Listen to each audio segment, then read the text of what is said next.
Bom, pessoal, boa tarde. Obrigado pela presença de todos aí.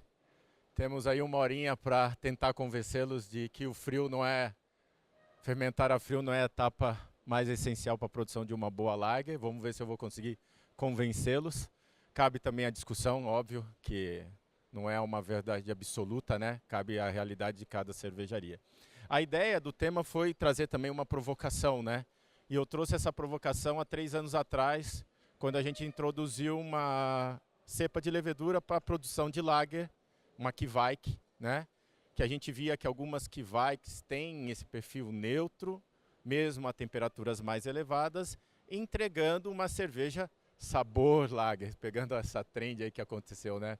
Com o sabor energético, mais o sabor lager. Então, a gente fez vários testes ao longo do ano, tanto com ales, lagers, temperaturas mais altas que eu vou apresentar para vocês, mas eu queria retomar um pouquinho e desmistificar alguns paradigmas com relação às temperaturas de fermentação, né? A gente sempre, quando aprende sobre levedura ale ou lager, a gente cita, lagers fermentam em temperaturas mais baixas, né? Em torno de 7 a 13 graus. Opa, desculpa.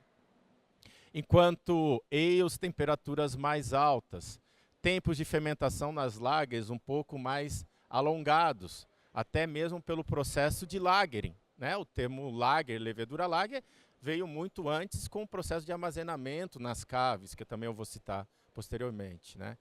Depois veio o conhecimento de que era baixa e alta fermentação, que não tinha a ver com temperatura, mas sim com o posicionamento da levedura no fundo do tanque, na maior parte do tempo de fermentação, ou no alto do tanque, né?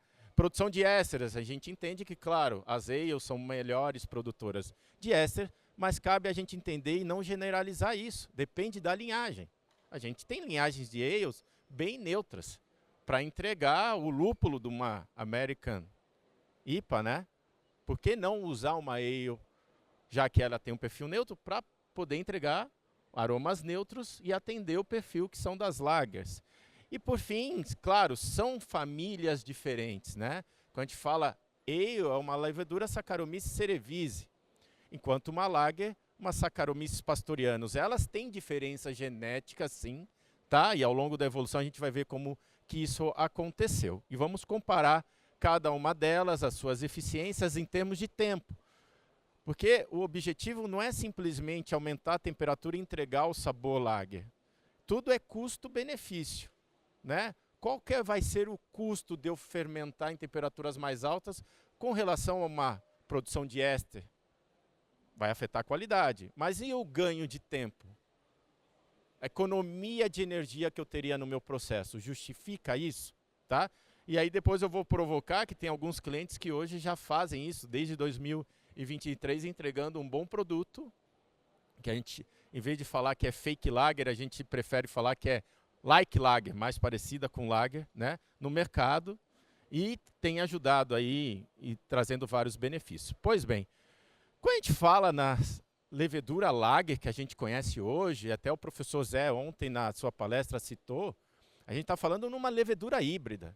Uma levedura híbrida onde houve um cruzamento entre uma Saccharomyces pastorianus, quer dizer, para formar Saccharomyces pastorianus, um cruzamento entre uma Saccharomyces eubaianus com uma Saccharomyces cerevisiae. Então vocês entendem que a cerevisiae, que é uma ale, metade do genoma dela está na lager que a gente utiliza hoje, que é a pastorianus. A eubaianus foi isolada e conhecida no Tibete, foi isolada mais recentemente aqui na América do Sul, na Patagônia, que é uma levedura que suporta, é verdade, muito frio. Então, essa é a mãe da lager? Sim, metade da outra genética, metade do genoma da pastorianus vem da eubaianus. Foi isolada, aqui, essa levedura selvagem no sul da América do Sul, e aí foi tentado fazer cerveja com ela. Qual foi o resultado? Uma cerveja que a Heineken chamou de Wild Lager, com muito fenólico. Então, peraí. A outra metade, que constitui o genoma da levedura lager, a pastorianus, é uma eubaianus, que produz aromas fenólicos? É. Claro que nesse cruzamento que foi acontecendo, essa hibridização, foi domesticando a levedura e selecionando aquelas que eram as mais neutras e melhor fermentavam a frio, tá? E aí, fermentar melhor a frio, e também eu cito, né, o que recentemente a própria Lallemand desenvolveu, que foi a nova Lager. A nova Lager tem 75% de genoma de uma Ale e 25% de uma Ale Baianos. Então, ela é mais ale do que propriamente de uma Lager, só que fermenta muito bem e entrega boas cervejas com perfil Lager. Marcador, mais do que a gente falar que é uma levedura de alta ou baixa fermentação, a Lager tem um marcador enzimático, marcador genético que tem a ver com a alfa-galactosidase, que é uma enzima que as Lagers possuem, que vão fermentar açúcares que as ales não conseguem fermentar, chamada melibiose. Por isso que atenuações onde eu conseguiria com uma ale chegar numa densidade final de 1010, numa Lager eu consigo chegar até 1007, por ela consumir açúcares que uma ale não iria conseguir consumir, deixando a cerveja mais seca, que isso é uma qualidade sensorial das cervejas Lagers, não é isso? Só que aí a gente tem o desenvolvimento das tecnologias enzimáticas, onde a gente pode entregar um mosto mais fermentecível, até mesmo para uma ale, para ela atenuar mais e chegar numa cerveja mais seca, mesmo com uma ale. Então nós temos tecnologia para resolver esse primeiro questão, que é chegar no extrato final semelhante de uma Lager, usando até mesmo uma ale, tá?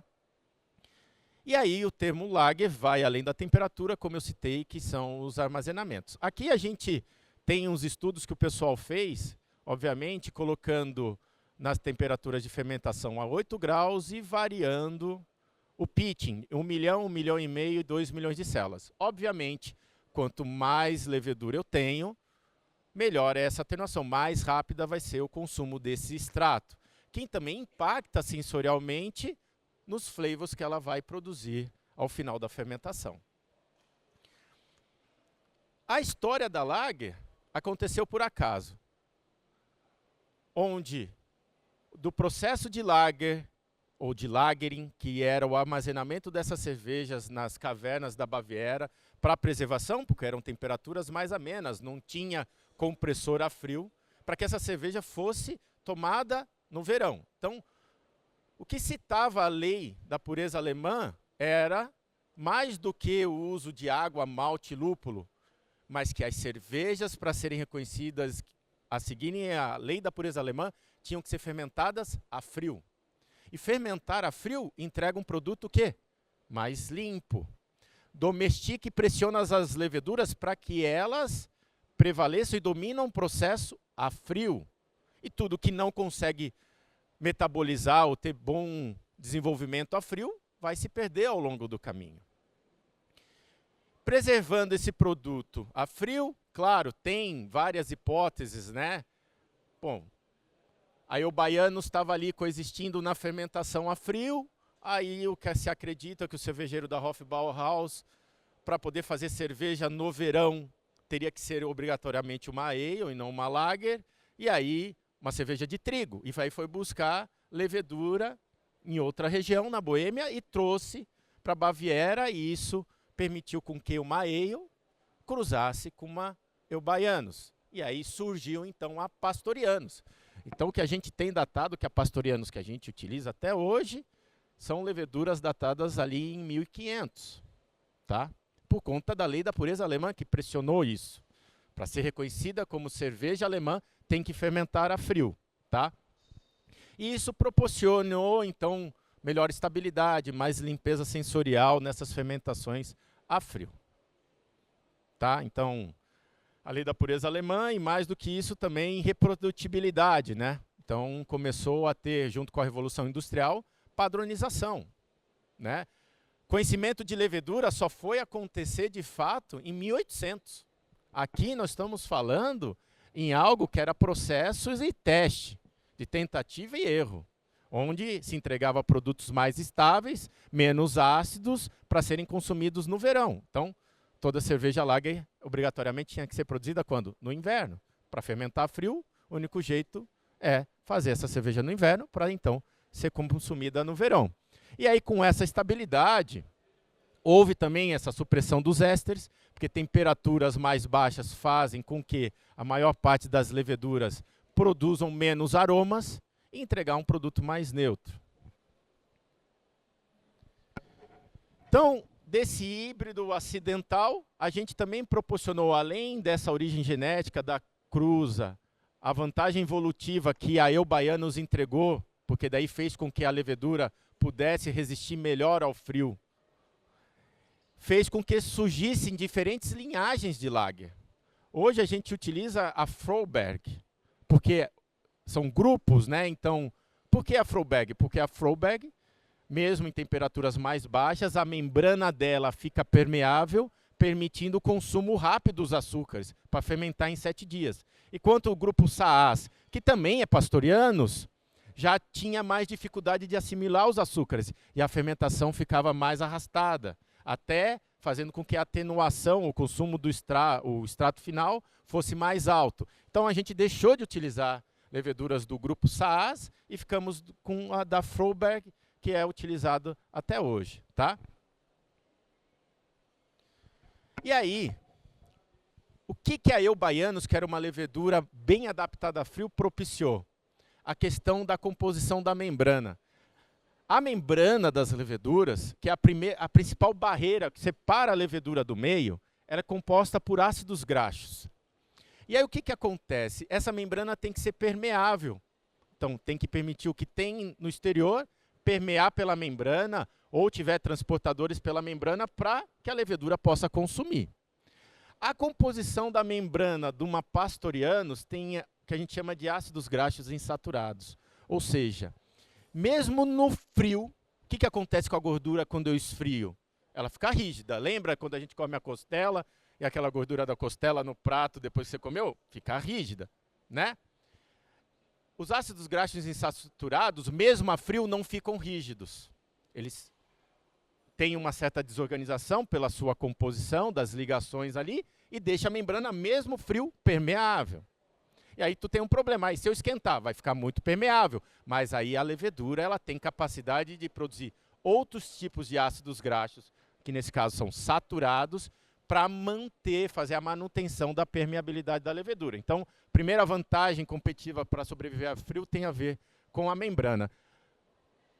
E a membrana, como que a levedura produz membrana no meio de fermentação? Essencial, oxigenação. Lembra da oxigenação do mosto? Está aí como que a levedura vai suportar os estresses e modificar a membrana dela. Porque também tem questões de tolerância ao álcool. O álcool é um composto tóxico para a célula.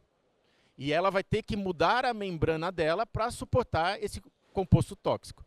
Então, toda oxigenação que eu faço no final faz com que a levedura acumule uma carga, uma reserva, na forma de ergosterol, que ela vai usar ao longo de toda a fermentação.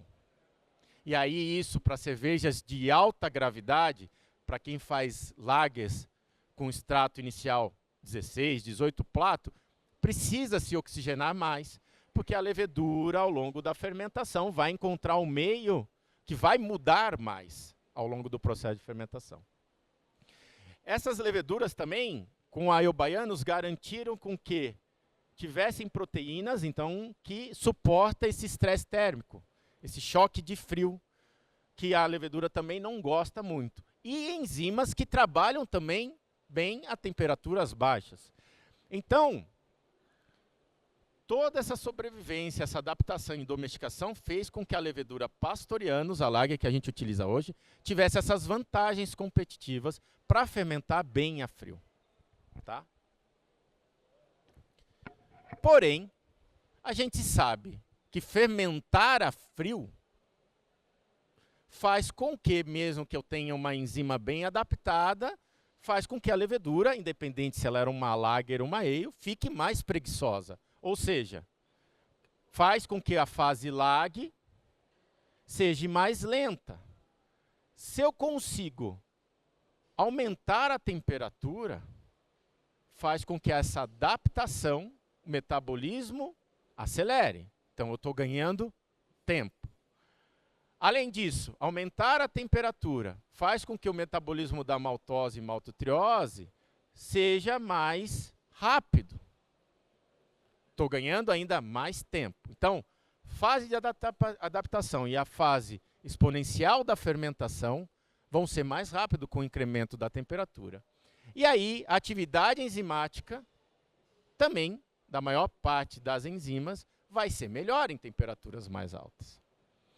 Então, assim, o que eu quero que a gente tire daqui? Lagers, ao longo do tempo, ficaram melhor adaptadas a temperaturas frias por vantagens competitivas que elas ganharam nesse processo de domesticação. Tá? Mas, com isso, ficaram mais lentas. Quando a gente fala numa lager, nós estamos falando entre um processo de fermentação e maturação bem feito, 21 dias. Só que 21 dias, hoje o mercado já está trabalhando com 10, 11. Pensando em processo, pensando em investimento, nós estamos falando que praticamente é dobrar a capacidade da fábrica sem ter nada de investimento. Talvez investimento no invase, né? Para poder... Mas em processo, você tem uma adega disponível sem precisar comprar essa adega. Só que a gente tem desvantagens em aumentar a temperatura. Tem vantagens e desvantagens. No aumento da temperatura, eu vou proporcionar uma melhor taxa de multiplicação, isso é óbvio. Vai gerar mais levedura. Tendo mais levedura, que usou aquela oxigenação inicial, vai ser mais rápido o processo, isso é lógico. Mais temperatura, mais multiplicação, mais rápido a fermentação. Ganhei isso. Vai ter mais biomassa no final do processo. Porém, essa quantidade de células a mais que eu estou gerando pode me trazer um problema, que é turbidez. Então, aumento de temperatura eu ganho em tempo, ganho em multiplicação, mas tenho turbidez. Como é que eu posso resolver a turbidez? Hoje tem conhecimento da floculação da levedura. Eu tenho que ter uma levedura de floculação média para me proporcionar essa limpeza. Ah, mas ainda assim eu tenho uma levedura que trabalhando, gerou mais biomassa, me causa turbidez, ela não tem uma boa floculação.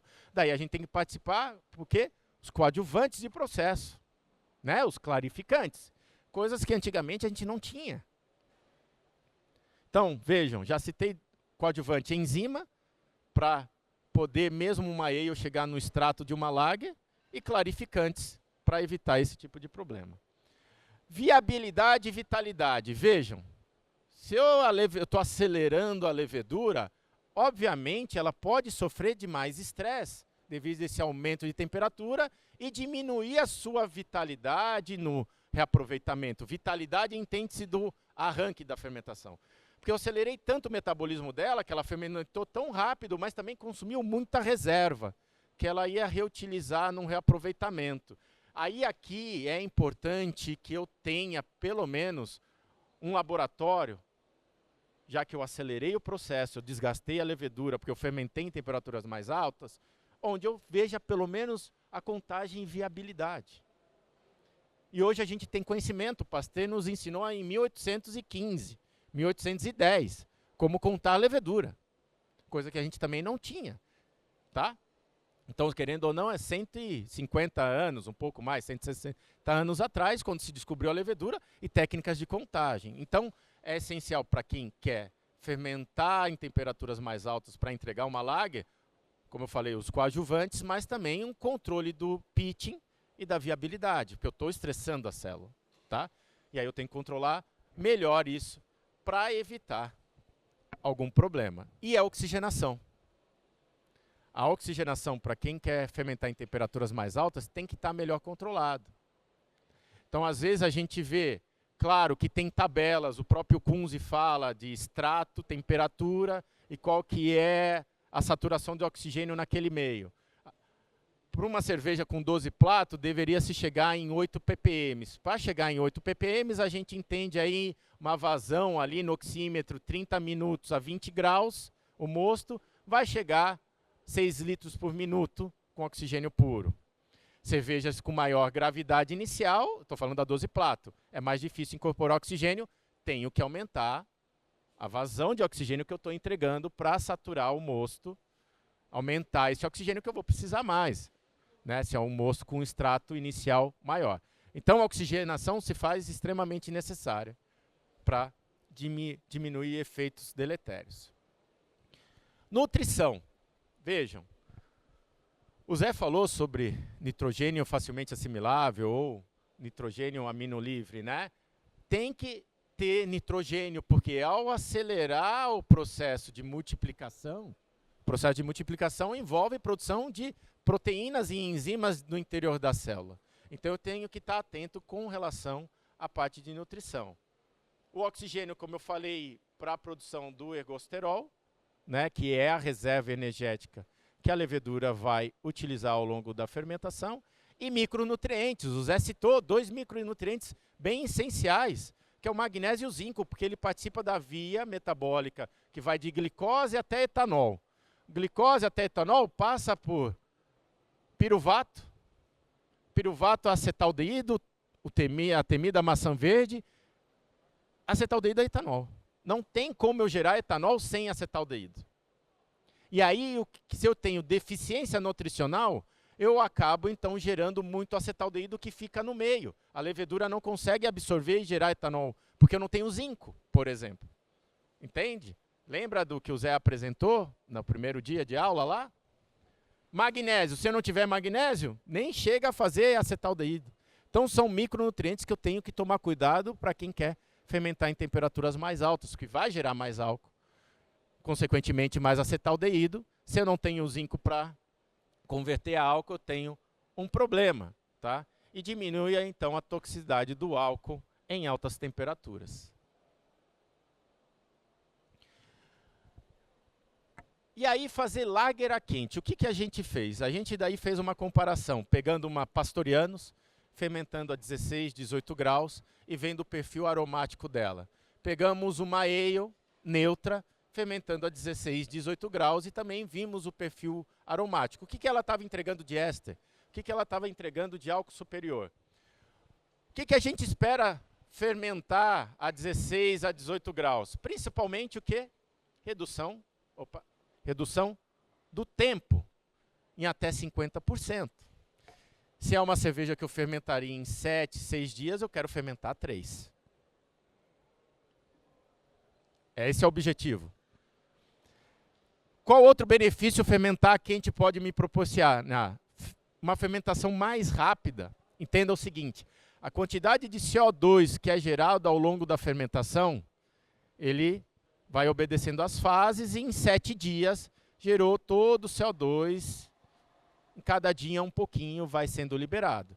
Se a gente for computar em massa, por exemplo, metade da massa do açúcar vira gás carbônico. E em 7 dias eu vou liberando esse gás carbônico. O próprio gás carbônico faz o quê?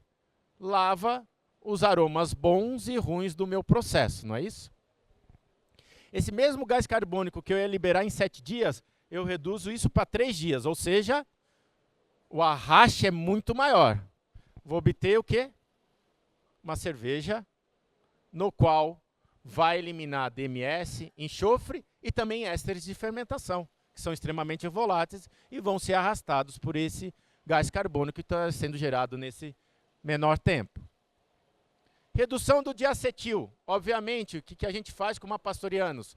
Aumenta em 3 a 4 graus Celsius, quando tem metade da atenuação, ou chegou na metade do extrato esperado, para que ela possa, o alfa-cetolactado, converter em diacetil e ela reabsorver. Mas se eu já estou fermentando a 16, 18 graus, isso já está acontecendo muito mais rápido. Então eu reduzo problemas quanto ter um residual de diacetil ao final de uma fermentação com temperatura mais alta e ganho tempo, que é o tal do descanso de diacetil. Ah, deixa mais um dia, não é isso? Você faz o teste lá do diacetil forçado, deu diacetil, deixa mais um dia. Mas o mais um dia em tanque é custo, tem custo fixo, né? A fábrica tem o famoso custo fixo. O custo fixo está lá. Estabilidade de éster. E aí aqui que está o problema. Depende da linhagem. Não quer dizer que eu vou pegar qualquer linhagem lager que tem disponível no mercado, colocar 16, 18 graus, que ela vai fermentar melhor, não vai ter diacetil, vai se multiplicar bem, vai dar uma boa floculação. e não vai produzir éster. Tem linhagens mais robustas que, mesmo em temperaturas mais altas, não produz éster acima do limite de detecção sensorial, a 16 graus. Então, não é qualquer linhagem que vai te entregar esse tipo de resultado, tá? Então, tem a genética envolvida aí.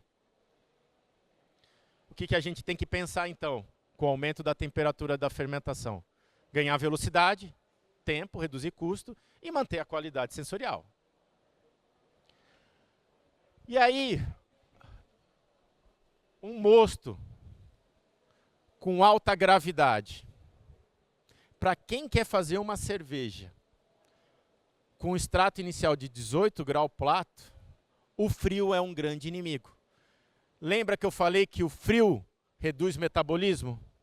Diminui a permeabilidade da membrana para absorver? E é justamente ao contrário, eu tinha que acelerar porque é um mosto que eu tenho muito mais açúcar.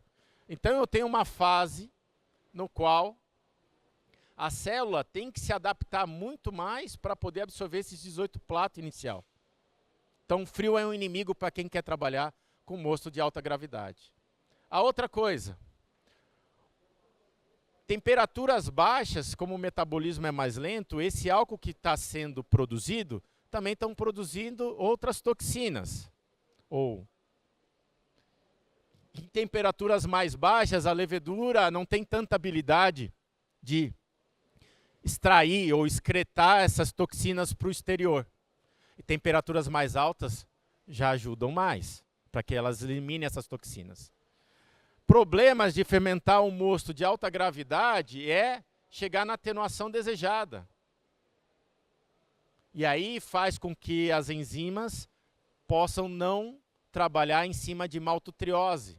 E aí sobrar muita maltotriose, não chegando à densidade desejada. O próprio frio diminui a atividade desses transportadores. Então, elevar a temperatura aumenta o metabolismo, diminuindo esse estresse osmótico, eliminando as toxinas e diminuindo o efeito do etanol sobre a célula, permitindo com que a levedura chegue no extrato, evitando com que eu tenha uma fermentação interrompida, conhecida como stuck fermentation. Então, para quem quer fazer lagers utilizando os alta gravidade, achando que vai fermentar a 12 graus, fermentar bem, vai ter que aumentar essa temperatura. Aumentando a temperatura, tendo a cepa certa, você vai ter, então, um bom resultado. Fermentando a 18 graus, tá? Comparado com a 12 graus. Eu tenho aqui alguns ésteres que foram quantificados. O que acontece? Inevitavelmente, a 18 graus, acelera uma enzima chamada álcool-acetiltransferase, que dá um impacto sensorial porque ela é responsável por produzir éster, aroma de banana ou solvente. Banana a gente entende como acetato de isoamila. 2, 3 ppm já é, 7 ppm já é bem perceptível. Leveduras aqui a 18 graus ou a 12 graus produzindo menos de 3 ppm. Então abaixo do limite de detecção sensorial para a banana. Solvente, que é o acetato de etila, limite de percepção sensorial, 30 a 40. Tem pessoas que são mais sensíveis aqui. Aqui a gente fermentando a 12 chegou em 25, fermentando a 18 chegou em torno de 37, um pouco acima do limite de percepção sensorial. Tá? Então, com relação a ésteres de banana, isso aqui não é preocupante, fermentar a 18 graus. Seria mais o solvente. E aí que está o problema do solvente. Solvente, numa análise sensorial, ele não está sozinho, tem outros aromas junto. O aroma do lúpulo, o aroma do malte. E aí vocês vão entender um exemplo. Claro que se tivesse muito estourado, nós estamos falando acima de 50 ppm, eu ia sentir removedor de esmalte. Essa é a percepção sensorial, porque ele ia estar muito estourado. Agora, em níveis baixos como esse, de 37 ppm, misturado com o aroma de malte do lúpulo, nós estamos falando em frutas que pode remeter a maçã, pode remeter a mais caramelo. E aí vocês vão entender. Onde que a gente tem muito desse éster? Cervejas belgas. Vocês sentem solvente em cerveja belga? Chega a mais de 40 ppm, 45 ppm. Eu falei que o limite é 30 ppm. O que o acetato de etila propicia com bastante malte caramelo? A tal da fruta passa, ameixa seca. Sabe onde tem muito acetato de etila, que é o solvente? Melão bem maduro. Faça o teste de deixar o melão quase que apodrecer, que ele fica mole. Aquilo é acetato de etila, em níveis muito altos. Só que em níveis baixos, com a complexidade dos outros aromas da fruta, é melão. Entende onde eu quero chegar? Cervejas onde eu vou trabalhar com temperaturas mais altas, que eu sei que a banana não é o problema, mas sim esse éster, que é perceptível, posso trabalhar na cepa, posso trabalhar em lupulagem, posso agregar em tipo de malte, e aí nós estamos falando no Munique, nós estamos falando em outros maltes que vai te dar mais biscoito, vai te dar mais caramelo, e não vai ser um éster que vai remeter a uma cerveja belga de forma nenhuma. São éster bem moderados. Tem o pessoal da Heineken aqui, é até desejável ter éster, né? Para a lager da Heineken. Então, éster não é vilão de cerveja lager, tá? Níveis baixos, ele até traz complexidade para a tua cerveja. Uma coisa que eu posso fazer como estratégia para reduzir a produção de éster, já que eu sei que a minha cepa produz, ou troca de cepa, quer manter a cepa fermentando em temperaturas mais altas e me deu éster mais do que eu gostaria. Contrapressão. Contrapressão para a gente tentar reduzir a produção de éster. Contrapressão nos tanques. É claro, isso depende de geometria de tanque, altura da coluna de líquido, vai influenciar, obviamente, já que ela é uma lager, fermentando mais tempo embaixo. Álcools superiores é um outro problema em fermentar em temperaturas mais altas, tá? Então aqui a gente fermentando em temperaturas mais, que a gente chama de óleos fúseis, tá? Que aí depende do tamanho da cadeia de álcool. Fermentando a 12 e fermentando a 18. O principal é o álcool isoamílico. Oh, desculpa. Limite de detecção sensorial, o álcool isoamílico. 70, em algumas literaturas a gente vê até 100 ppm. Aumentou, estava em torno de 60 a 12 graus e foi para quase 80, tá? Tem pessoas que são sensíveis a esse tipo de álcool. Qual que é o perfil sensorial do álcool isoamílico? Como ele é o precursor do acetato isoamila, é banana, em níveis baixos, ou alcoólico, ou solvente em níveis mais altos, tá? Como é que eu posso diminuir, além do aumento da pressão hidrostática, já que eu estou fermentando em temperatura mais alta? É uma boa oxigenação. Então, uma boa oxigenação, isso não é o Marcelo que está falando, tá? É o Kunze que está falando. Oxigenação e aumento da pressão hidrostática diminui a produção de álcools superiores. Uma boa nutrição também. Com relação ao enxofre, como eu tenho uma melhor produção de gás carbônico, uma maior volatilização, redução de DMS, SO2, por conta desse arraste, tá? Então isso é uma questão física, né? Aumento de temperatura acaba também dos compostos mais voláteis, e os compostos sulfurosos são os mais voláteis de todo o processo. Depois eu diria que seriam os ésteres, mas os compostos sulfurosos aumentou a temperatura e tem pouca estabilidade. Maior produção de CO2 no menor espaço de tempo, arraste e limpeza. Então, tem a expulsão do SO2, H2S e uma maior limpeza sensorial quando se trata de SO2 ou H2S. Então, vejam, até agora a gente viu benefícios, malefícios, falamos dos ésteres, dos álcools superiores e dos compostos sulfurosos. E aí tem grande vantagem de ter temperaturas mais altas para compostos sulfurosos. E aí, a gente partiu para fazer testes, aqui até então a gente tinha feito com lagers fermentando a 16 graus, pegando leveduras ales, já notoriamente conhecidas como leveduras neutras, a 18 graus, e fermentar elas a 14 e 16. E por que usar? Porque elas são baixas produtoras de acetil. E fermentam bem a 16 graus e são bem neutras. Até mais neutras que as próprias lagers. Tá? Para que eu entregasse um perfil limpo. E o tal do crisp, seco. Como é que eu entrego um perfil seco? Lembra do coadjuvante, para eu ter uma melhor atenuação, porque aí ele não vai me entregar uma melhor atenuação do que a lager. Para chegar em 1007, 1006 de densidade final, eu vou ter que usar a enzima e entrego mais substrato fermentescível para eu atenuar até esse padrão. E aí,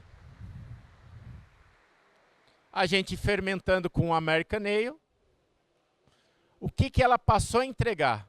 Lembra do acetato de etila da lager aqui? Nas ales, fermentando lager a 12 graus, em torno de 20, 25, bem abaixo do limite, lembrando que era 30. A ale, a 18 graus, 25, também abaixo para acetato de etila. Então, esse tipo de éster não é problema. Acetato de isoamila. A ale a 18 graus, a lager, e a ale do acetato de isoamila, em torno de 3 ppm, é só acima de 3 ppm. Éster totais, em torno de 30 ppm para ale, fermentada a 18 graus. Então, por uma ale, éster não é problema, quando eu quero fazer uma lager-like, né? Uma fake lager também, como é conhecida. E isso é algo que o pessoal vem utilizando há muito tempo. O próprio Nottingham é um exemplo de levedura que é utilizada há muito tempo para fazer cervejas com perfil lager, tá? E está aqui a prova que ela não tem éster. Com relação a acetaldeído. Acetaldeído também é um outro problema, que é aquele famoso percussor. Ele é mais produzido e ele tem uma concentração, um limite de detecção sensorial de 10 ppm. Ele lembra a maçã verde. E aumentando a temperatura, o que acontece com esse acetaldeído? Aumenta a velocidade de reabsorção dele. A mesma coisa que acontece com o diacetil, que aumentar a temperatura faz com que o metabolismo da levedura acelere para reabsorver diacetil, a mesma coisa para acetaldeído. Porque eu acelero a enzima álcool dehidrogenase, lembrando, desde que eu tenha uma boa nutrição. Porque para absorver acetaldeído, precisa de zinco, tá? Fazendo com que eu limpe o acetaldeído em menos tempo. E as ales fazem isso com maestria, muito melhor que as lagers fermentando a 10. Olha aqui a absorção do acetaldeído. Ele estava lá em 35 ppm, ele tem que chegar abaixo de 10. No 7º dia isso acontece. E a maturação também vai ajudar. Uma ale, o que acontece? No 3º dia ela já está nos 10 ppm, que é o limite de detecção sensorial. Então, acetaldeído para uma ale fermentada a 18, tranquilo. E aí a gente tem exemplos ao longo da história de cervejas que são tradicionalmente produzidas com uma fermentação híbrida, né? A gente tem a California como, que é uma lager produzida a 18 graus. Claro que a cepa produz pequenos ésteres, mas entrega um produto com resultado com corpo de lager. E um nível de éster um pouquinho maior, mas sem afetar o que a gente chama de característica de uma cerveja lager. A Cream Ale também é uma lager alemã, utilizando uma levedura ale fermentada em temperaturas mais baixas, para entregar um perfil de lager. Tá? Então a gente já tem exemplos de estilos de cerveja, que são essas cervejas, vamos dizer que caminham entre os dois mundos, tá? Isso já é algo que é feito, e a ideia é tomar essas cervejas como base para serem aprimoradas, para entregar cervejas lagers para o consumidor final. E aí de eficiência em tanque, obviamente, aumento de temperatura, o que te vai dar? Diminuição do tempo de processo. Posso entregar uma cerveja em 7 dias? É possível. Não sei se o pessoal da Factory está aí. A gente já vai falar da Kveik. Se você quiser falar em quantos dias você entrega o tanque quando está apertado no verão, você pode falar, tá, Thiago? Não é pressão nem nada, tá? Mas aqui é possível entregar cerveja em 7 dias, 10 dias. estou melhorando a capacidade, otimizando o meu frio, melhorando o meu fluxo de caixa.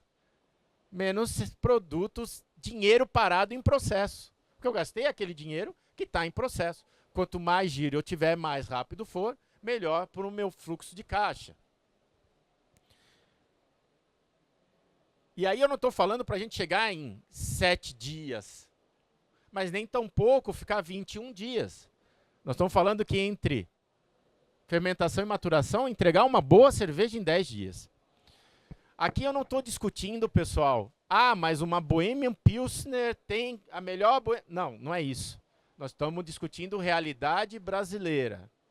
Realidade brasileira é chopp leve, fácil de beber, com baixo IBU, pode ter a arominha, tá? O pessoal até faz a famosa Hop Lager para ter um diferencial, mas eu estou falando chopp de volume, com qualidade. E as Kveik? Elas têm algumas vantagens genéticas, porque ao longo da evolução, as ales e as lager foram muito condicionadas na Europa Central. E as Kveik foram domesticadas lá no leste europeu, lá onde as dinamarquesas moram, não é onde Judas perdeu as botas, né? Mas onde as Dinamarca, Noruega, Kveik é levedura em norueguês, né? E elas tiveram um desenvolvimento muito particular nessas regiões. E tem algumas vantagens. Por quê? Assim como uma ale neutra e as lagers, elas são POF negativas, ou seja, não tem risco de produzir aromas fenólicos, condimento, próprio cravo, guaiacol, né? Floculação ultra alta. Lembra que eu falei que tem um problema essa aceleração da multiplicação das células? Está tendo que ver a floculação da cepa para ela não te dar problemas com turbidez e clarificação? Senão eu vou perder tempo clarificando e custo clarificando. Agora, essa cepa aqui é altamente floculenta. Atenuação em 2 dias. E pode entregar cervejas com alta teor alcoólico. Fermentam bem entre 25 a 40 graus. Lá no começo, quando a gente fala em 2018, quando Garshol e outros pesquisadores começaram a isolar essas leveduras lá desses países, veio a ideia que, não, eles usam zimbro e fermentam a 40 graus, sem controle de temperatura. Só que o cara fermentava no sótão de casa. Na Noruega é quente como no Brasil? O que o cara tinha que fazer para fermentar no sótão de casa sem controle de temperatura? Tem que começar a temperatura a 40 graus. Porque se eu começar a temperatura a 20 graus, vai resfriar tão rápido por conta da temperatura ambiente que não vai atenuar. Então, e aí a levedura teve que se adaptar a essas condições. Entendam isso.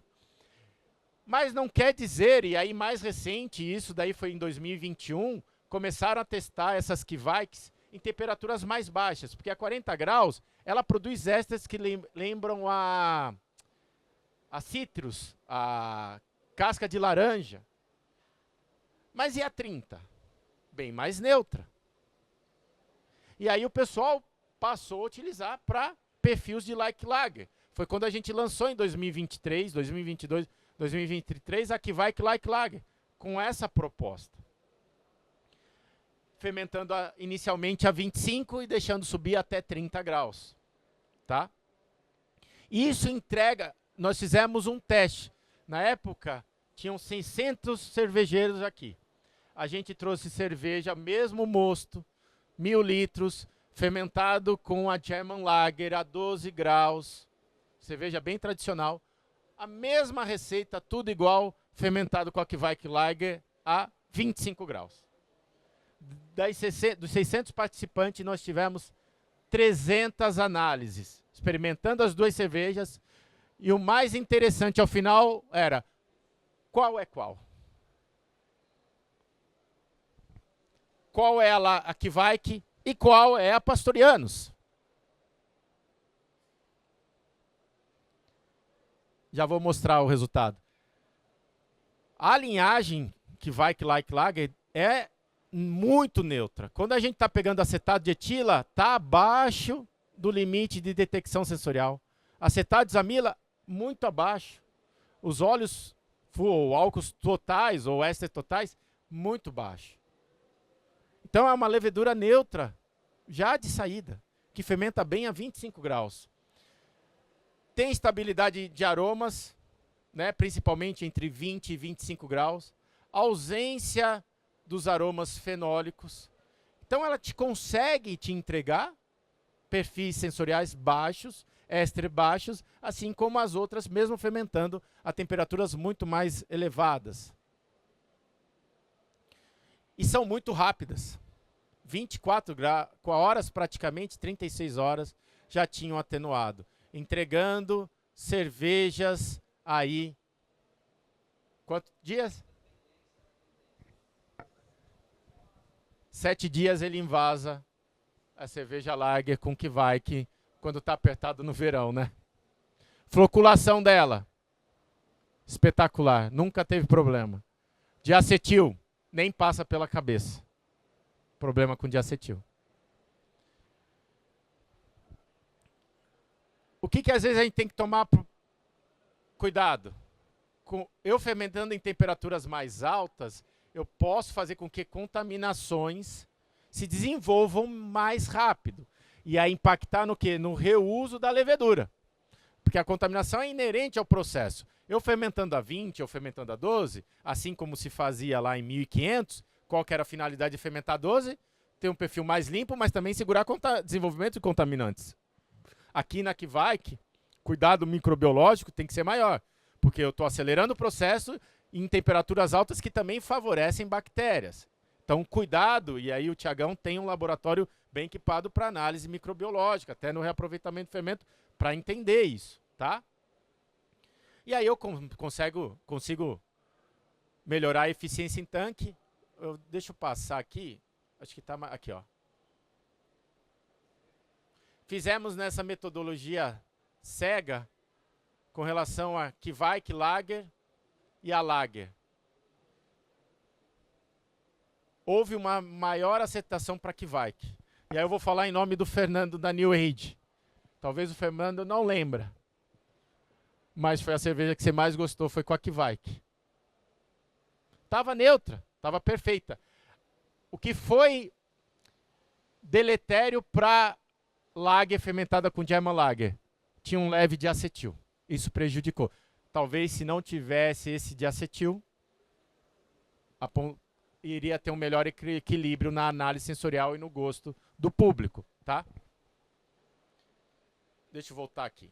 Então, além da eficiência do tanque, Kveik, como eu citei, neutralidade de ésteres, é POF negativa, resistência a álcools superiores, pode chegar a 13%, 14%, 15%. Olha quem está também querendo fazer high gravity, né? Lager high gravity fermenta muito bem, tá? E ausência total de enxofre, de acetil. Então permite fermentações com uma pureza e sensorial de uma lager, parecida com a lager, tá? Além disso, a gente pode citar a economia de energia. Fermentar a 30, 35 graus faz com que eu tenha praticamente uma temperatura ambiente, dependendo da região onde você se encontra. Teu frio vai trabalhar menos. E aí você tem uma redução. Por exemplo, uma simulação que eu fiz de uma lager fermentada a 10, em torno de 12 kWh por hectolitro. Isso considerando uma temperatura ambiente de 25 graus, tá? Uma lager a 18 graus, em torno de 6, 6,5 kWh por hectolitro. E a Kveik, em torno de 2,5 kW por hectolitro produzido. Melhora a vida útil do teu equipamento, então vai forçar menos o teu frio, motor vai trabalhar menos pressionado. Vocês entendem que aqui eu estou também, além de aumentar a capacidade do meu processo, porque eu estou fermentando em menos tempo, então eu consigo girar um tanque em vez de 21 dias em 10 dias, eu estou também aumentando a capacidade do meu frio. Minha adega está demandando menos frio, vai sobrar frio para quê? Resfriamento de mosto, para outras etapas do processo. E além do impacto ambiental, por usar menos energia, obviamente, né? Aqui, dos testes, Kveik, Ale e Lager a 12 graus, 18 graus e a Kveik Light Lager. Acetaldeído pode produzir entre 5 e 15. Acima de 10 já é perceptível sensorialmente. Uma Ale abaixo de 10, a Kveik até abaixo de 5. Ésteres totais, 25 a 35, 30 a 45 numa Ale a 18 graus e 25 a 40, dependendo da temperatura que está fermentando. Aqui nós estamos falando em 25 graus, podendo chegar até 40 graus a temperatura. Álcools fúseis, 60 a 90, 80 a 120 e 90 a 115. Enxofre, percepção de alto a moderado na Lager, baixo e nulo na Kveik. Tempo, 14 a 21 dias, 7 a 10, 2 a 4 dias ou a 7 dias, tá? De fermentação.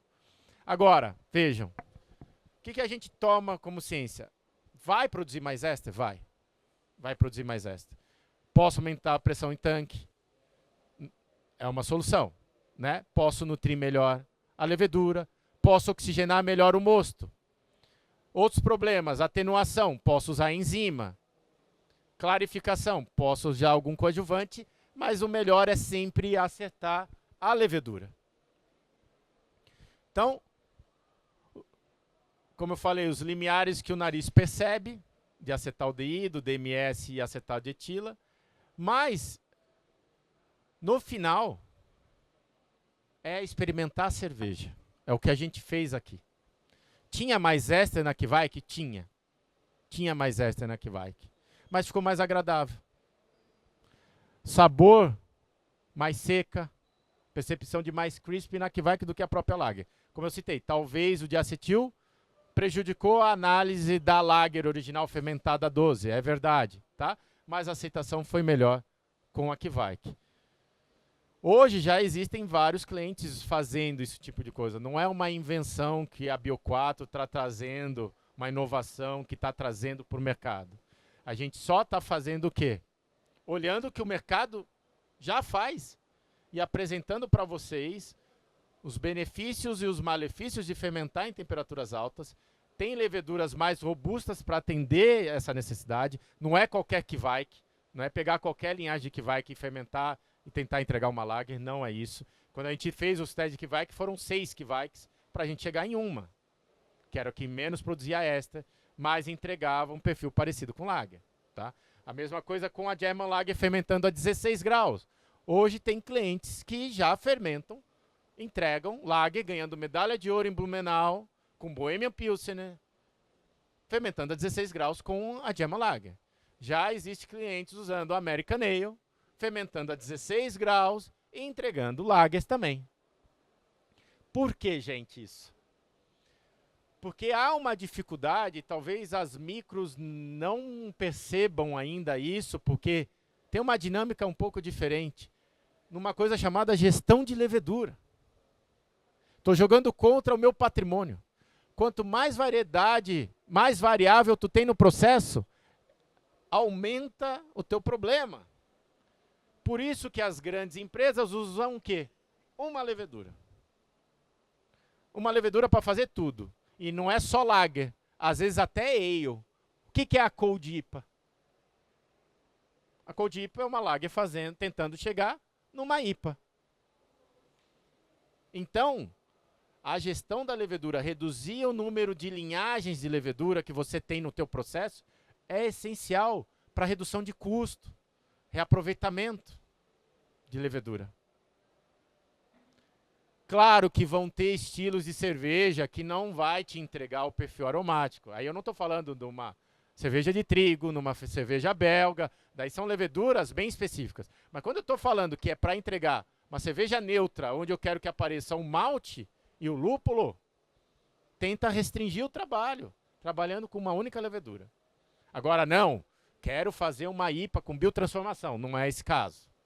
Aí vai ter que usar uma levedura que tenha a genética para trabalhar, interagir melhor com o lúpulo, para te proporcionar melhor efeito sensorial, tirar o melhor do lúpulo. É verdade. Uma belga para te trazer bastante éster. É verdade. Aí tu aumenta a complexidade dentro da tua fábrica. Mas quem quer fazer o arroz com feijão, que é uma IPA e uma Lager bem feita, ter uma levedura para essas duas finalidades e entregar para o teu cliente algo honesto, talvez seja esse o caminho. Então, o que a gente tira aqui, como resumo, lagers tradicionais, tem a questão da fidelidade histórica, tem a presença do enxofre. Se é isso que o teu público está acostumado, não vai fermentar em temperatura mais alta, que tu não vai reter esse enxofre residual, tá? Muitos cervejeiros que são fidedignos à lei da pureza alemã não vão querer mudar, mas tem a possibilidade em você usar uma lager a 16 graus, reduzir o teu tempo, otimizar e te entregar um bom perfil. Pode-se utilizar uma ale, evita de acetil e vai te entregar um perfil de lager também. Ou por fim, o extremo, aqui vai que lager. Para entregar um produto em, tá aqui a prova, 7 dias. Aí cabe vocês sentarem, falar com o Cid da Casten, que é aquele alemão torrudo, que tem que obedecer a lei da pureza alemã, né, Vitor? Mas por que não uma light lager? Por que não uma ultra? Entende onde eu quero chegar? Né? Redução de custo, entregar um produto com qualidade que atenda os interesses do cliente, tá? Então, a gente finaliza aqui entendendo que a temperatura é basicamente uma ferramenta que a gente pode controlar, mas que isso pode trazer benefícios com menos energia, menos tempo e mais qualidade. Lembrando que não é toda a levedura que vai fazer essa entrega, tá?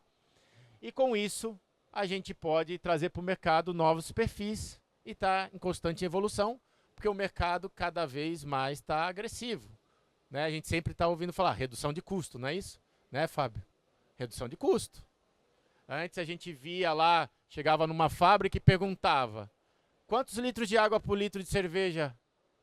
Quem tem essa métrica? Se você ainda não tem, eu me preocuparia. Tem que ter.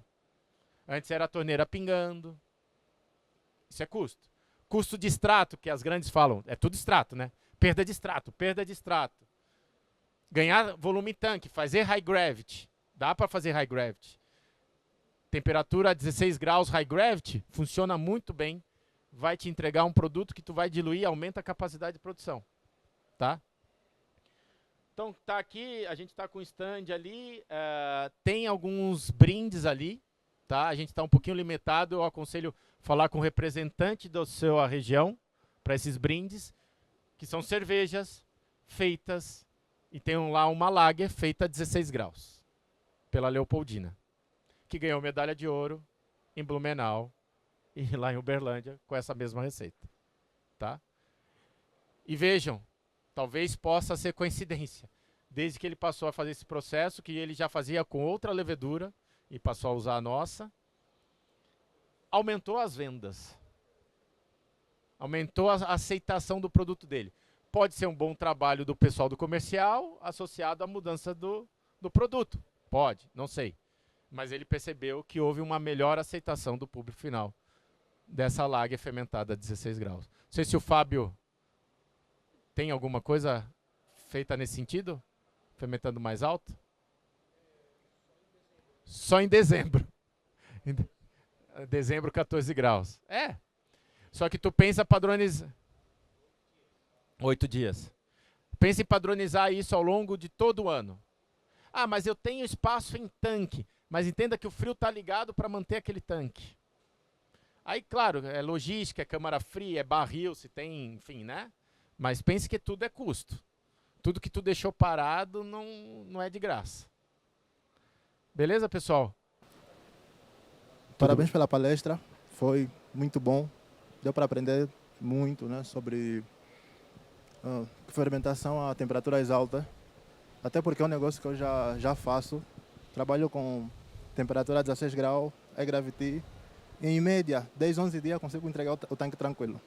E muitas das vezes, por serem grandes fábricas, tem tempos de pico. E a gente vai fazendo testes que é para ver se consegue, talvez, ganhar 1 ou 2 dias. Só um minuto aqui, só falhou o meu... Oi. Vai. Melhorou? Melhorou. Show. Então, desses testes que tenham feito, daí tem um que deu ok, conseguindo fermentar em 5, 6 dias. Daí tem um dia para tirar a levedura e 2 dias de maturação e está pronto para filtrar. E tem outros testes que eu fiz, que daí deu 3, 4 dias, que também, sensorialmente, deu ok. Porém, tem outros pontos, né, que se calhar a gente não olha muito, mas é importante. Por exemplo, a questão acidez. Para a fermentação de 5, 6 dias, deu ok. Mas para de 3, 4 dias, caiu muito o pH e a percepção de acidez ficou bem, mas bem acentuado. Daí tem a questão da contrapressão, que também trabalho, ajuda a melhorar a velocidade da fermentação, porém muitas das vezes acaba não dando o resultado que a gente precisa. Nesse ponto de vista, o que é que podia ser feito, né? Que é para talvez tentar ajudar nessa questão e entregar em 3, 4 dias? O que está ao alcance do cervejeiro é aquilo, a contrapressão, né? A questão, além da contrapressão, a contaminação, acho que ela tem que ser avaliada para a gente entender se essa acidez foi oriunda da própria fermentação ou, de repente, de uma contaminação. Não sei se tu tem esse resultado. A contaminação estava ok? Estava ok. Tanto em placas e tanto PCR estava limpo. Tá. A oxigenação do mosto, como eu citei. Então, a oxigenação do mosto tem que estar mais atenta. A gente estava discutindo ali atrás, né? O que a gente tem lá é 8 ppm para 12 plato, mas no Kunze tem uma tabela conforme você vai tendo um extrato inicial maior. Daí trabalho com 17,5 e variam entre 10 a 12. 10 a 12 ppm. E aí, 5 fabricos, você falou, né? Daí areja os 3 primeiros. Os 3 primeiros, os últimos não. Quem sabe tentar fazer com que você tenha uma menor oxigenação, nesse caso. Daí talvez porque oxigenação demais vai fazer o seguinte, vai propagar mais célula. Então, se tu propagar demais, pode ser com que essa propagação a mais vá reduzir mais e produzir mais acidez, pela propagação. Então tem um limite. Excesso de oxigênio também não é bom. A gente tem que oxigenar mais como um efeito de ter a propagação, fazer com que a levedura produza lá o ergosterol e evite os éster. Se eu chegar nesse nível que eu estou com os ésteres controlados, sem gerar acidez ou não ter uma propagação demasiada, pode ser um caminho também. Vamos tentar. Se der boa... Tu gera muitas... uma estimativa, né? A gente entende que a quantidade de lama de levedura, a quantidade de levedura que a gente colocou, tendo uma boa oxigenação, estando dentro lá dos parâmetros, gera no máximo até 3 vezes a quantidade de célula ao final da fermentação. Está gerando mais do que isso? Não. Máximo 3. Máximo 3. Máximo 3. Tentar reduzir para ficar na média dos 2,5, que é o que a literatura fala, né? Sim, porque trabalho com... Mas no máximo 3. População inicial em perto de 20 milhões, daí dá um pico perto de 55 milhões. E dá 55 milhões de célula por ml? Sim. Total, tanque cheio. Não, aí talvez esteja demais. Acho que 55 milhões está sendo um pitch muito alto. Nós estamos falando ali de um pitching de 20, 25 milhões, 30 milhões. Isso na fase mais alta? Ou... No pico. Talvez é excesso de célula também. Vamos ver. Tenta baixar um pouquinho a taxa de inóculo aí. Show. Mais alguém? Pessoal, ajuda? Vamos tomar cerveja então? Beleza, pessoal. Obrigado aí pela presença de todos. Bom congresso.